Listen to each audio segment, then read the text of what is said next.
either way. Okay. All right. Awesome. Hi, everybody. This is Emily Harman, the director of the Department of Navy's Office of Small Business Programs, and you can't get rid of me. Yesterday, I had my retirement ceremony, but my last day isn't until the 31st of May. So we still have a few more Facebook Lives to do. We had to reschedule our one with Secretary Gertz, and I think we're having it. Is it next week, Christine? Did we? I believe so. Yeah, I think it's going to be one day next week. We're still confirming, but stay tuned on our Facebook site to hear about that. But today I have Mr. Jose Gonzalez, and he's here with us. He's the Executive Director for Human Capital Initiatives for the Department of Defense. So he advises the Undersecretary of Defense for Acquisition and Sustainment on all matters that are related to policy and governance of the Department of Defense's acquisition workforce. And there are 173,600 people in the acquisition workforce. Small business professionals are in the acquisition workforce, so are the contracting officers, contract specialists, budget people, logistics, program managers, and you're responsible for all of us. So how do you help us out? Sounds like a big job. Yeah. Emily, thank you so much for this opportunity. Sure. I'm really excited, and I'm hoping that our audience today is going to get a lot out of the discussion today. So my objectives for this session, I'm promoting the public-private talent exchanges, and primarily, obviously, today is to your small business community. I'm going to provide some information on the program. I'm going to request that you connect with my office, and I'll towards the end, I'll give you that link.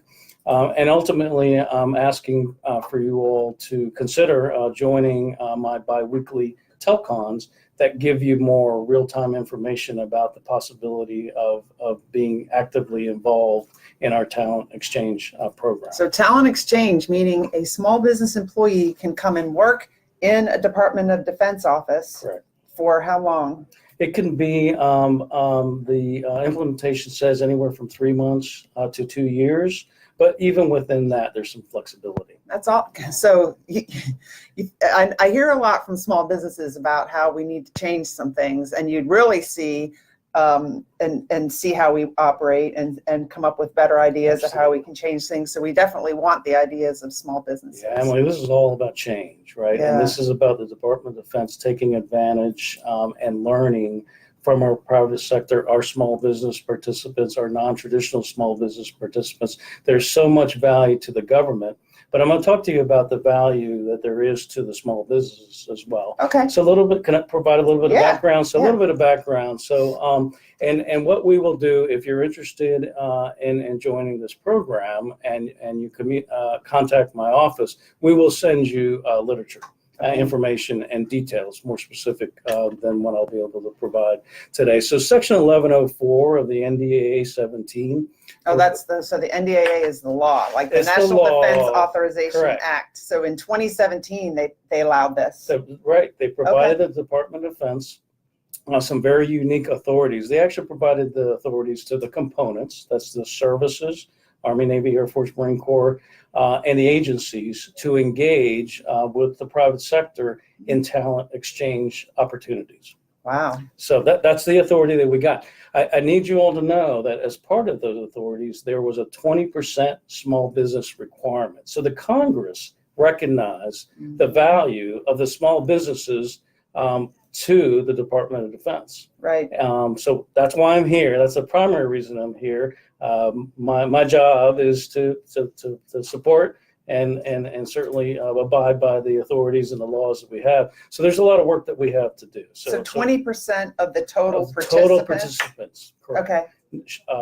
Need to be from small business. And how many small business participants have you had so far? So look, we'll get to that. Okay. We'll get to that, Emily. Right. So I'm going to give you a little bit of the lessons learned. So a little bit about the objectives of a public-private talent exchange. So I talked to a lot of folks about this. So beyond the tremendous opportunity that it provides in terms of professional development and leadership development for the individual, I really see this, Emily, as a very new model for how industry and government can work together in the future.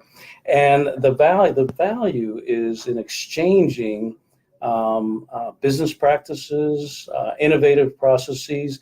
It really is fundamentally the benefit is in opening up the lines of communication. So you mentioned earlier being out. I've been in the government most of my career, and I often thought, why does industry do things the way they do it? What are their motivations? What are their thinking? So for me, as a government guy, having an opportunity to live the day in the life of a private sector small business participant would be of extreme value, not just to me, but what I could bring back to my organization. And then likewise for you all, you always wondered, Emily, you came from the contracting community. There's a lot of industry members that wonder, what is going through the minds of a contracting officer? Why do they ask these questions? Right. Why are they doing these certain ways? So with this kind of program, talent exchange program, we have an opportunity to really expose some of that understanding to the various organizations. So as a business owner, you can provide an individual to a government installation under a technical job. It can be in any career field. It can be in contracting, acquisition, logistics, any number of areas. But you can find yourself in a place where you can work, get hands-on experience, and again for a very finite amount of time. So that's a little bit about the program. And again, I got to emphasize, I've worked with a small business throughout my career. In my mind, that's where innovation comes from. The Department of Defense needs to capitalize on our small business community for innovation. So from there, what I wanted to talk to you all about, because you wanted to know how are things going. Right. All right. So a little bit more. So in January of 2018, we started engaging with the industry associations, and that's NDIA, AIA, and PSC. The implementation plan had not yet been signed off by the DepSecDev. So this program, just so you know, the public-private talent exchanges are administered by our PNR, OSD PNR. PNR, what's that? Personnel and Readiness. Okay. Yep, for the Department of Defense. So while they were working on the implementation plan, the acquisition community stepped out ahead of it to start talking to our industry partners about this opportunity and starting to get the ball rolling even before the implementation policy came out. In July of 2018, the DepSecDev signed out the implementation policy, and that is one of the documents that I will send to you. It's part of our package when you express interest that we will send you. It has all the nuts and bolts and details that you will need to have to participate in this program. So in January 2019, we launched an acquisition-focused pilot of this program. Now, I've got to explain, between July and January, there was a lot of work that went on. What you will find, because this deals with people, and when you're dealing with people, they have preferences, they have requests, and so part of the process here is in identifying experiences or positions that you may have available either in your organization, either on the private side or on the government side. And then it's the identifying of people. So this is really a program that's aimed at your high-performing individuals with a strong leadership potential. So it's identifying the people and defining the positions.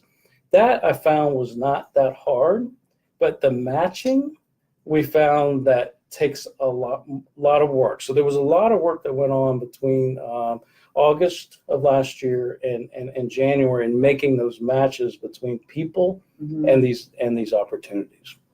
So we launched the pilot in January. There are 13 participants in the current pilot. We've got 7 from the private side that have come in to government positions, and we have 6 from the government side going out. So if I'm a small business and I want to participate, I want to send somebody to work in the government, do I also have to take a government person? Does it have to go back and forth like that, or it doesn't have to be one for one? So that is the ideal, and that's the Okay. goal. This is an exchange. The nature of the program is a reciprocal Okay. arrangement. I will tell you, as part of the first pilot, we didn't have a one for one. Okay. That is the goal, folks. I will tell you. Mhm. But we will accept exceptions. We will Okay. work with you, and so kind of jumping to one of the biggest lessons learned from that initial, and I call it my alpha team, those 13. Mhm. And by the way, they are the biggest sales people of this program, because they're living it and they're learning from it. Mhm. And we've got them out there communicating not just with their commands, but spreading the word about what they've learned in this program. So let me jump to a little bit of some of the lessons learned Okay. from that first pilot. And then I'll talk to you about what I really want to share with you is what we're doing to kick off a January of 2020 cohort Okay. of this program. Got So it. that's really why I'm talking to you, because I want you to be part of that. But a little bit of the lessons learned. So there are conflict of interest concerns that come up. So as an industry person, you may be willing to send someone to this program, be it for 3 months, 6 months, a year, whatever. But when your person returns, you want to be able to put them back to work. Right. So for the purpose, the way the law is written, when an industry person comes over to the government, they are considered a government employee. And the post-employment restrictions that are imposed on government employees who then get out of the government can kick in. So, right? but when So- industry sends somebody over, they count as a government employee. Who's paying the salary, industry or the government? So this is a pay your own way Okay. project. So industry is paying Mhm. their individuals, but legally, I see. the Conflict of Interest Act and all of that comes into play. We Okay. have worked around that, is what Okay. what I'm telling you. So there's a magical number, and it all deals with all matters and particular matters, and something that I know you're familiar with. But we stay away from the particular matters aspect of conflict of interest laws by ensuring that an individual doesn't go and work for a program that they're currently working in, Mhm. and that they're not participating in making decisions, source selection Right. activities. So we ensure that the MOA is written so that it does not preclude that participant from going back to their job and being able to continue to work, by ensuring that we keep them out of those particular matters. Now, That's smart. all matters comes into play because as a senior government person, there are a different set of laws, and that actually imposes a 1-year post-employment restriction. So we can avoid that by capping the salary of the employees that are coming in. That cap is $166,000. That's base salary. That doesn't include anything above Okay. base. So the target for this program is mid-career. Mhm. Individuals who are at $166,000 annual base salary and below. That gets us away from the concerns about the restrictions that this can put on industry when they send someone to the government. So that was one big lesson. We weren't sure about that until we started working this and started working with the lawyers and understanding what the right thing was going to be. Mhm. Security clearances. So as I mentioned, we're very interested in small business. We're interested in non-traditional small business.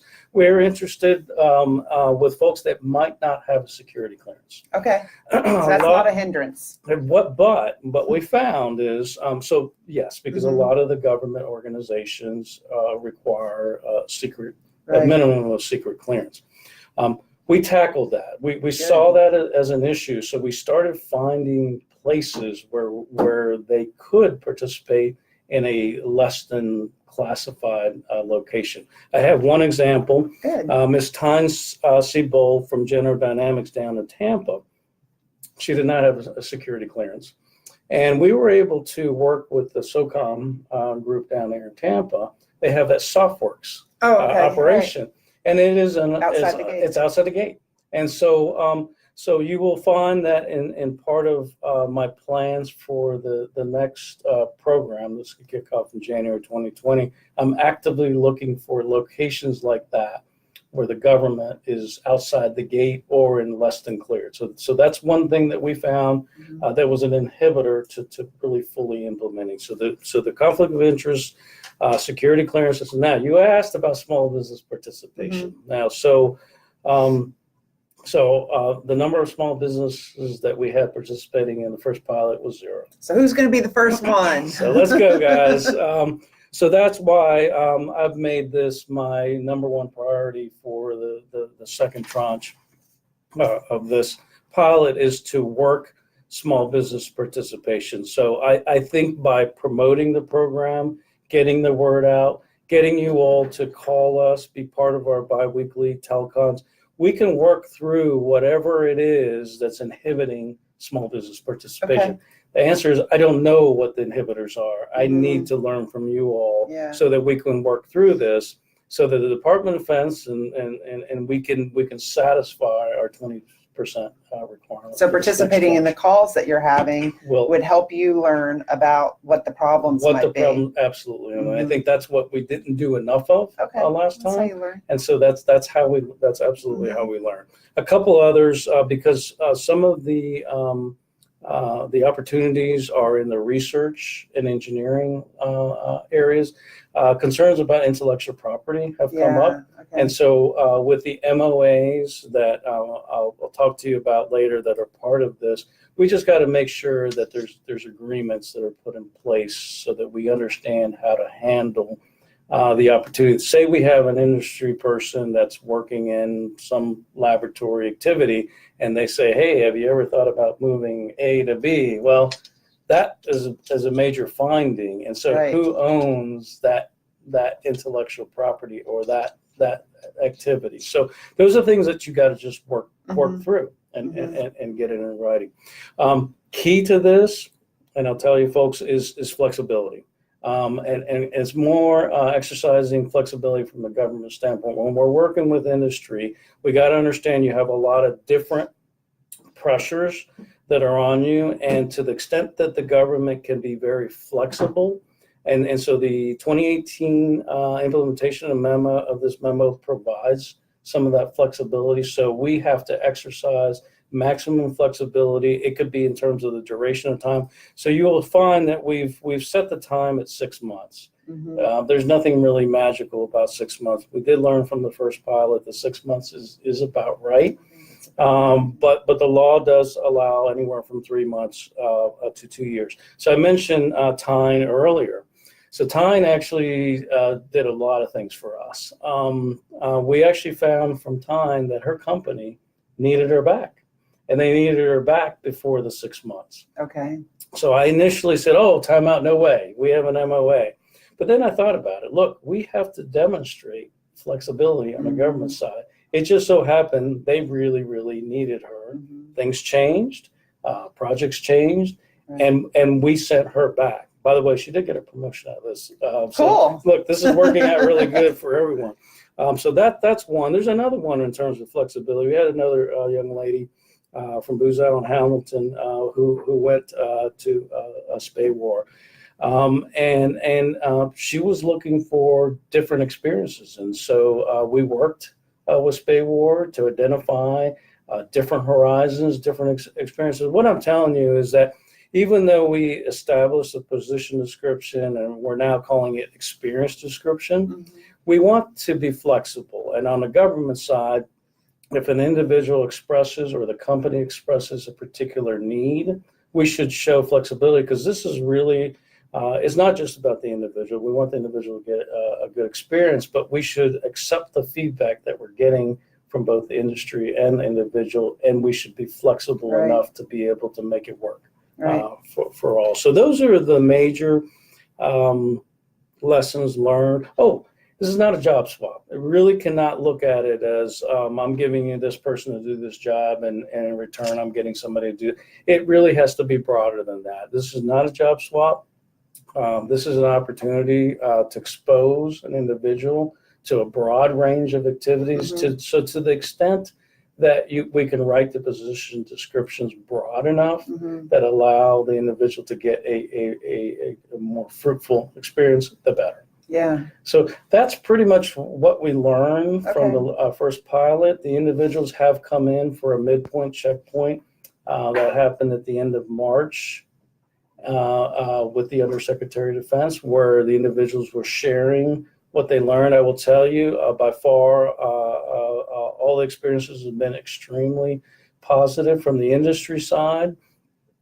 We've got folks placed in contracting offices, and they're seeing things that they just were not aware of why it is, and some of the challenges that government has and why they have to do the things that they do. So that was one area.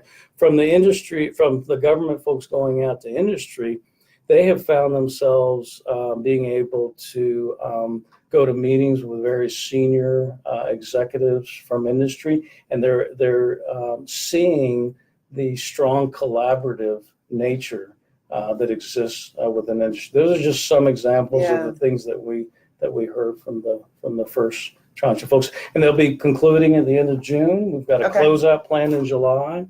And again, they are my biggest salesmen for salespeople for this program, and that they're extremely excited. Again, many of them are already, lining up their job when they return, new jobs, promotions, new horizons, new opportunities for these individuals. So in my mind, in my leadership's mind, this is really working out good. Yeah, I think it's really exciting.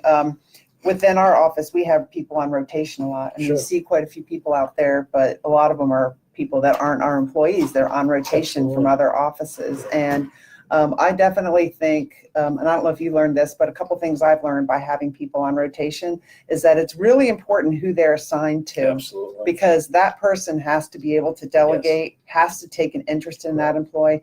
And I think I learned a little bit about that when I was a reservist. So I'd come on my 2 weeks active duty. Some people knew what to do with me, others didn't. And it was just kind of a waste of 2 weeks. So that was a long time ago. I'm sure they've gotten better at that, but that's really key. And I think that 3 months is like, I would say the bare minimum. 6 months to a year is better, because it takes a while for that light bulb to go on in any new job. Yeah. So I will tell you, since you mentioned that, so there is an orientation session that's required prior to embarking, and a lot of this is to go through some of the legal issues surrounding the exchange. But the supervisors, as you mentioned, that supervisors are part of that orientation, not just the participants, but the receiving supervisors are there. We get to know who they are.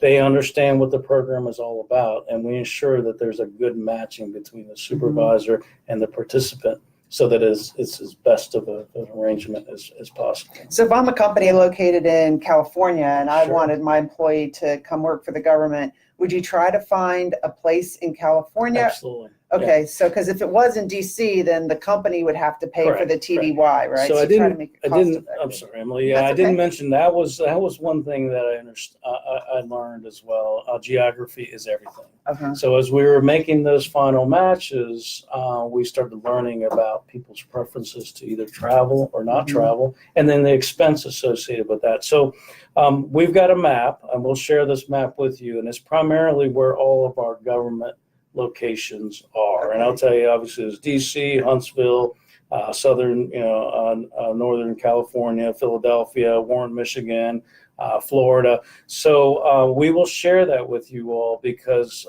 from an industry and small business side, it will cost you, obviously, to have someone away from. So we will, to the greatest extent possible, that's where the hard work comes in making those matches.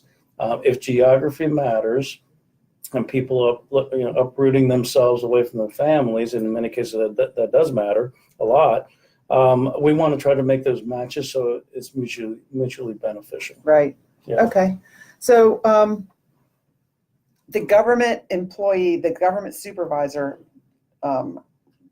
rates that the contractor employee? Gives them a performance appraisal? Is it like They'll that? have input. They'll have input. Okay, It's very input, similar to the way we do rotational assignments. We would expect that the government individual that received an industry person will provide some remarks on how. But no, the industry would rate their industry employees, and the government would rate their government employees. We have one question so far, but the question is not pertinent to this topic. So we will answer that question offline. I think Christine has another one. Oh, it's long. So Christine normally writes it down. While you talk about that, let me talk about our January 2020, our plans for January 2020.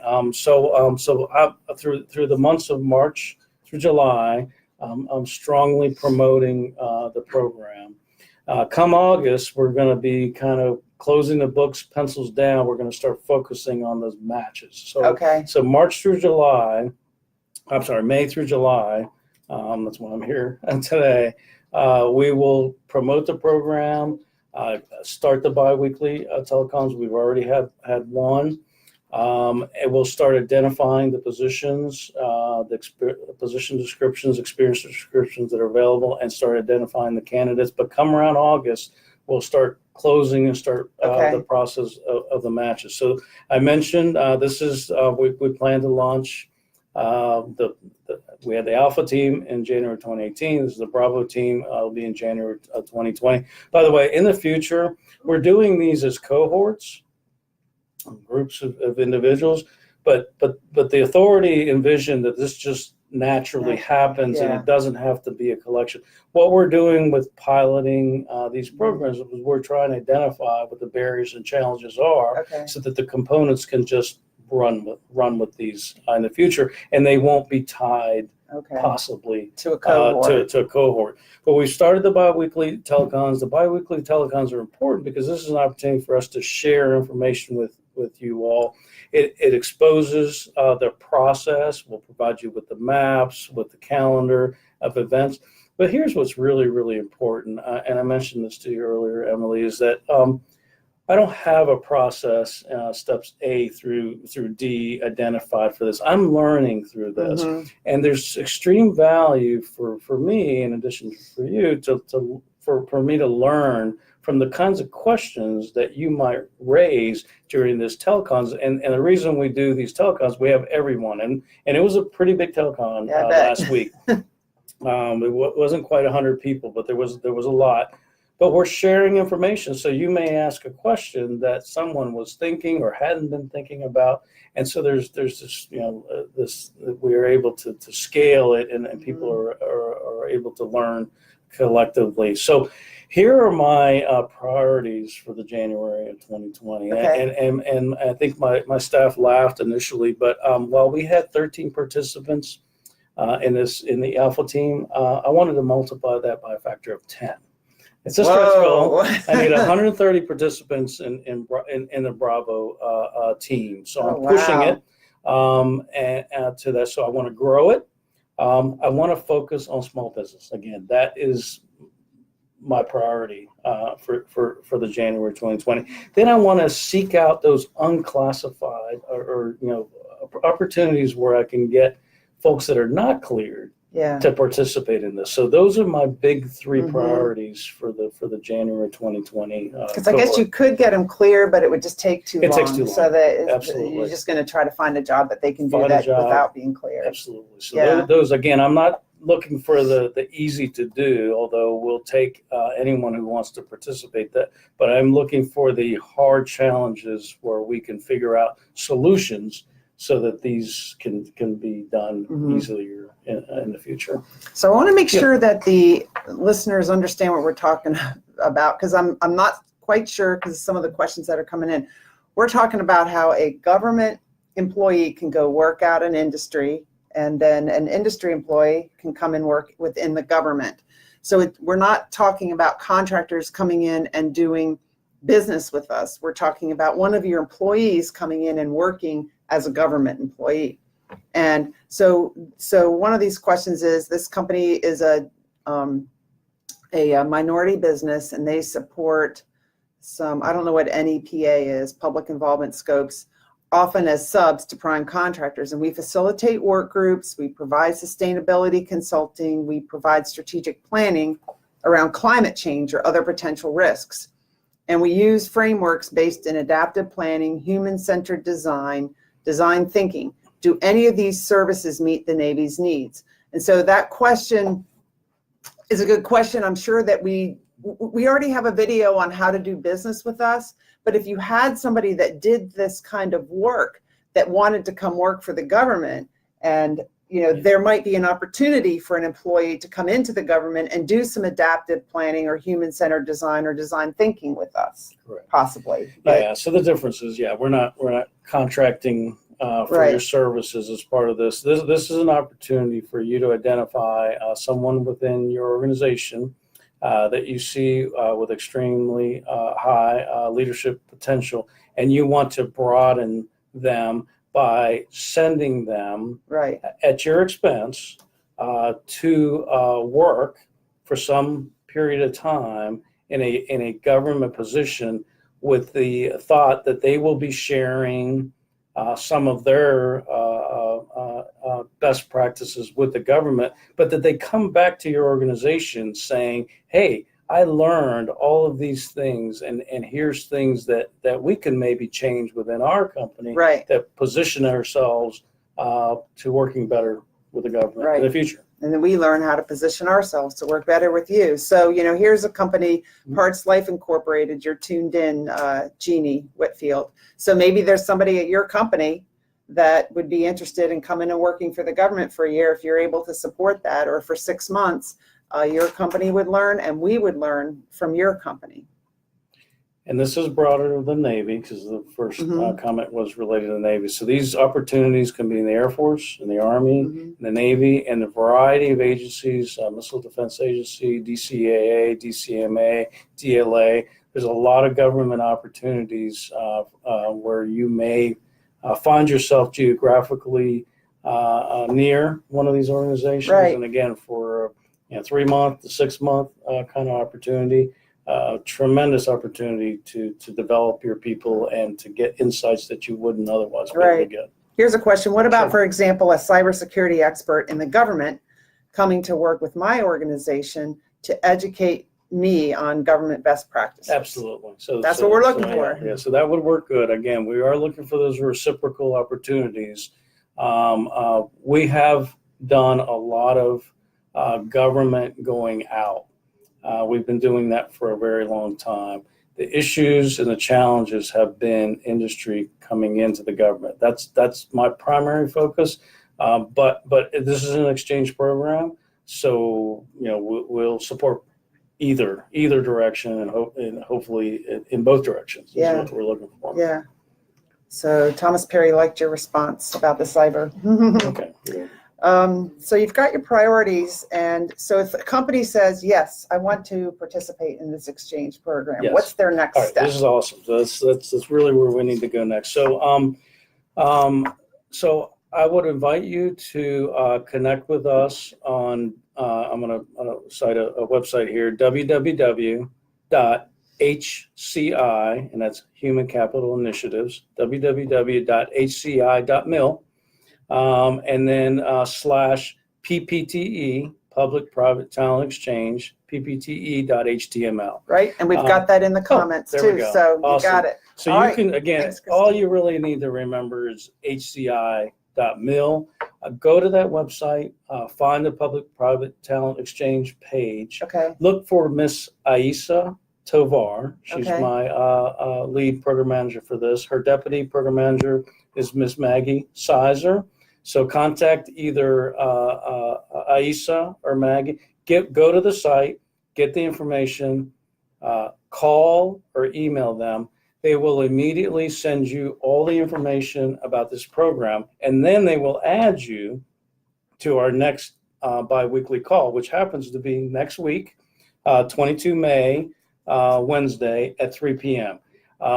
It's scheduled for an hour. I'll go as long as we need to, but the primary reason I'm here is I really want to invite you to contact the hci.mil, go to the hci.mil site, contact my office, request that you be added to the calendar invite for next Wednesday's bi-weekly call. And then once you're there, that's how we start the ball rolling. Mm-hmm. So I wonder who's going to be the first small business participant I don't in know. this. Let's see who it is. So here's a question, but I'm not sure it relates. It says, do you ever organize teams of companies for projects? That's not necessarily what this topic's about. It's really about government industry exchange of employees. Correct. And what I will tell you is we had a situation with the first pilot. We have 3 individuals from government that all went to one company. Okay. And we thought that was a kind of an interesting situation. The 3 of them, they're in different places, but they get together like once or twice a week for lunch, Mm-hmm. and they're comparing notes. They didn't know each other before this. Okay. They're from different organizations, but look, folks, questions like that about the teaming, I can't say no to that. Right. Bring that to the telecom. Yeah, that's how he learns. Maybe this is how I learned. Maybe there's an aspect of this that we haven't thought about. Mm-hmm. So we really are seeking your questions, your ideas, because we can really, there's a lot of flexibility here, and we can tailor this to meet mutual needs. Yeah, because one of the Facebook Live events I did was with Mr. Elliot Branch, the head of contracts for the Navy, and Tom Frankfurt, who's the head attorney for Secretary Gertz. And we were talking about government industry communications and the fact that government and industry really don't communicate enough. And this is also supposed to help with that. Absolutely. So yeah, if I didn't make that point, in my mind, this is really about improving the communications between government and industry. We find ourselves in so many cases wondering why people are doing things or wondering why things are the way they are.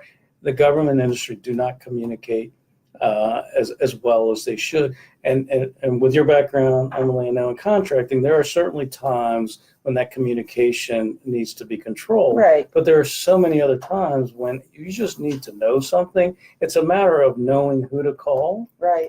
And knowing who to call, where to get the information, and then having that open dialogue. So we do see this as a potential fundamental model for how government and industry can communicate better together in the future. Because when an employee comes in and they work for a particular organization or a particular supervisor within the government, they're not only going to learn that organization, but they're going to learn the bigger picture of the entire government. How does it work with Department of Defense, Air Force, Navy? What is the Department of the Navy? That's the Navy and the Marine Corps. It's confusing, so you get to better understand There's a lot there, and we haven't gotten to you're building relationships. Yeah. So you go into these offices, you now know that office, but you've also been working with so many other offices around. You're building relationships, future contacts. These are opportunities for people that you can work with in the future. And look, one of the things that we're looking at across, and I wasn't going to get into broader acquisition workforce initiatives and considerations, we are looking at a private sector best practice is industry identifies top leaders, people with potential, high potential. And what they do is they give them lots of experiences. Mm-hmm. They send them around. They move them around to lots of different positions so to make them well-rounded. That's what this is really all about as well, is this is the government and industry recognizing that the best way to develop future leaders is giving them experiences. The public-private talent exchanges is an opportunity to give your individuals the experiences that they need to well-round them to make them the best future leaders that they can be. Classroom training is great, but hands-on, getting to know, like you mentioned, Emily, getting to know, I didn't know. Mm-hmm. I'll tell you, I came out of the Navy myself, and I was offered a detail in OSD. I didn't even know what OSD was. Office of Secretary of Defense. I mean, who knew? But I said, what do they do? Mm-hmm. And so until you get up there and you say, wait a minute, there's a comptroller here, there's an acquisition office, there's a CAPE, there's a policy. You get in there and you learn all these different things that you just didn't know existed. Right. It's a very large community within the Department of Defense, certainly within the federal government, and there's so much to be learned. Yeah, and I think too, here's just an example. Sometimes our within the government, we don't give enough time for a company to respond to a request for proposal. Mm-hmm. So we spend a lot of time putting the solicitation together and send it out there. And, sometimes it's 2 weeks, sometimes it's 30 days, but us understanding better what it takes to put that proposal Yes. together, and the fact that industry needs to know way before that RFP, the request for proposal, comes in, so that they can start to prepare, will help us better understand how what we do within the government drives excess costs within industry. We can help reduce costs by our behaviors too. So it Absolutely. just helps No. understand. Yep. Here's a question. Mr. Gonzalez, thank you for the information thus far. Our company works with the U.S. Transcom. Are there opportunities for employees who are in the transportation industry? I believe so. The answer is yes. Mm-hmm. Within this cohort that I'm planning for January, it is acquisition focused. There are obviously acquisition elements within transportation. Right. I've been asked this question. I'm expanding the circle here. Look, if you come onto the biweekly Telcon, let's talk about your specific needs, your specific offering. And let's try to figure out if we can make it happen. So at this point, look, this authority was provided to the Department of Defense. It's bigger than acquisition. So the answer is, if it doesn't fit here, we're going to find a place for it to fit. So instead of no, the answer is no. we are trying to we're going to figure out how to make it Absolutely. work. All right. So here's a question. As a veteran-owned small business, somebody sent this person a link from Ann Arbor, and I think collaboration is a necessity. I would definitely like to participate and see where this goes. Somebody else said the U.S. Digital Service is another entity that can use some clarification. So anyway. This is great. Please, folks, my objective for today is to get you thinking about this, to encourage your participation, to please visit the www.hci.mil, get more information. Please contact my staff. I really look forward to hearing from you next Wednesday. Think about your questions between now and next Wednesday. We're going to learn together what is possible and what we can do with this grant authority that the Congress has provided the Department of Defense. They had something in mind. And by the way, we're communicating with them. We're giving them feedback. They are using the Department of Defense in this acquisition pilot to help inform whether they can expand this program to other federal agencies as well. So this really has an opportunity to really take off. So can I pull back my retirement papers? Absolutely, you can stay. We would love for you to stay, Emily. So Christopher Martinez says, I'll be there, thank you. So if you're a PTAC, Procurement Technical Assistance Center, out there listening, please share this with companies that you do business with. So does the company have to have a government contract in order to participate in this? No. Okay, so you don't even have to do business with the government already. Correct. That's pretty cool. Yeah. Because a lot of times you have to have past performance or something not at like all. that. You are invited. Your participant is invited, and so we absolutely welcome everyone. Has to be a U.S. citizen. That's in the law. But beyond that, there's not a whole lot of other barriers. Thomas Perry says I'll be there. Same, I'll be there. So I'm thinking that means you're going to be on the call. So that's awesome. If there's not any more questions, it's about 10 minutes early, but we can wrap up if there's not any more questions. So what type of agreement is required to participate? Correct. Is something that I'm correct. going to ask. So again, I mentioned we'll shoot for the 6-month duration, but again, we'll work with you if something else makes more sense. Again, the focus is on mid-career, and it is open to any and all career fields within acquisition. But again, we're expanding that sphere, even potentially to some of the research and laboratory activities, and we'll consider others. So there is a memorandum of agreement.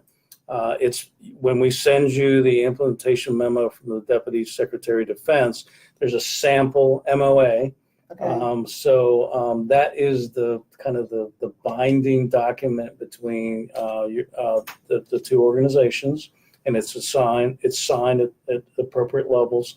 So yeah, there's an MOA, an official MOA that is required. I also mentioned the orientation session that is also required. So you will see some of the required elements of this when we send you the literature. Again, just please contact my staff. They'll immediately send you a package of information, request being part of the biweekly telecon, and then we'll just learn from there. That's and awesome. We really do encourage your participation. We desperately need it. We want to learn from the small business communities, from the non-traditional elements of the small business world. There's so much that you have to offer, so much that we can learn from you. Yeah. So I want I to thank have you. a question. Let me think about this. So if I'm a contractor employee and I'm working with the government, and then there's a training class that I want to go to, the contractor employee's company would have to pay for them to go to that class. Can they take some Defense Acquisition University classes, like online?